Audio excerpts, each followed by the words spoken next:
le bon geste ou les bons gestes. Vous allez voir, aujourd'hui, je vais être généreuse, je vais vous en proposer 4 au moins. Aujourd'hui, je vous parle du text neck. Alors, si vous avez lu le début de mon article, le text neck, en fait, il s'agit, neck, c'est le cou, de tension, de raideur, de douleur que vous avez au niveau du cou, qui fait aussi parfois que vous avez des mouvements limités à droite et à gauche, en avant et en arrière. Des tensions qui peuvent monter au niveau de la tête, entraîner des maux de tête, des problèmes de vertige. Des tensions au niveau des trapèzes, c'est assez fréquent, hein, d'accord. Des épaules, des bras, des douleurs, mais aussi des sensations d'engourdissement, de fourmillement, voilà, qui peuvent aller jusqu'aux mains. Donc, je vous propose 4 conseils. Le premier, déjà, c'est vous désintoxiquer de vos tablettes numériques, de vos téléphones. Voilà, ça va être dur, hein, d'accord. Le deuxième conseil qui est donné donc, par les médecins, c'est d'avoir ces écrans à hauteur des yeux. En fait, il faut éviter de pencher sans arrêt la tête et plutôt la redresser. Voilà, sans pour autant être comme ça, comme peuvent avoir les peintres par exemple. Donc avoir la tête redressée et vos tablettes, votre écran en face de vous. Ensuite, troisième conseil, c'est faire des pauses régulières. Ça, vous pouvez le faire, des pauses toutes les 45 minutes minimum, une pause pendant à peu près 15 minutes pour vous redresser, désengourdir le corps. Et le top du top, c'est pouvoir faire des petits gestes, les bons gestes, pour prévenir ces douleurs, voire pour diminuer les tensions. Le premier geste que je vous propose, tout simplement, c'est de vous redresser. Imaginez que vous avez un fil au sommet du crâne et sur une inspiration, vous allez vous grandir, vous allez allonger la colonne vertébrale. Imaginez ce fil qui vous tire, le menton légèrement vers le sternum et sur l'expire, vous allez tourner votre tête à droite ou à gauche sur une expiration.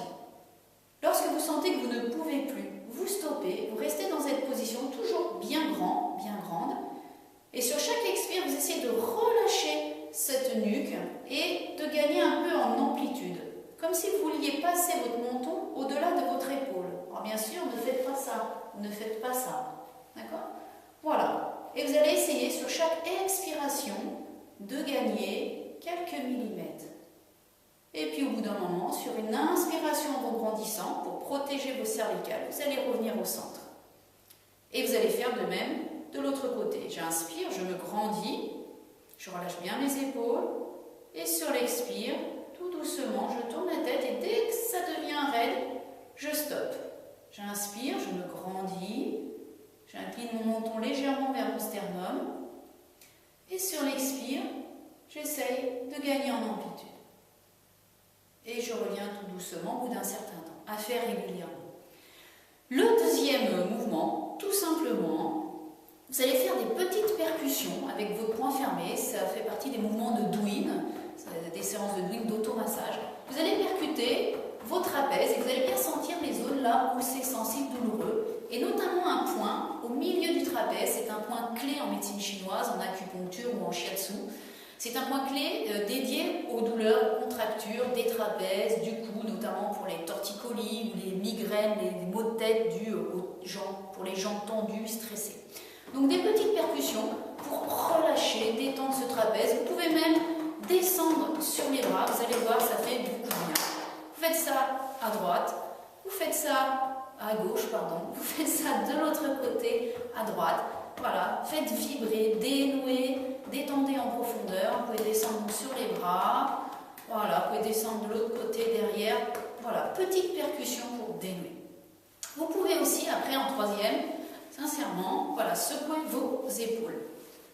Et même, je vous conseille d'aller faire un petit footing tranquille. Et vous allez voir qu'en courant, vous allez faire ce mouvement qui fait que ça va relâcher vos épaules. Et même en courant, vous allez peut-être pouvoir sentir ces tensions qu'il y a, ces tensions, parce que toute la journée, vous êtes comme ça.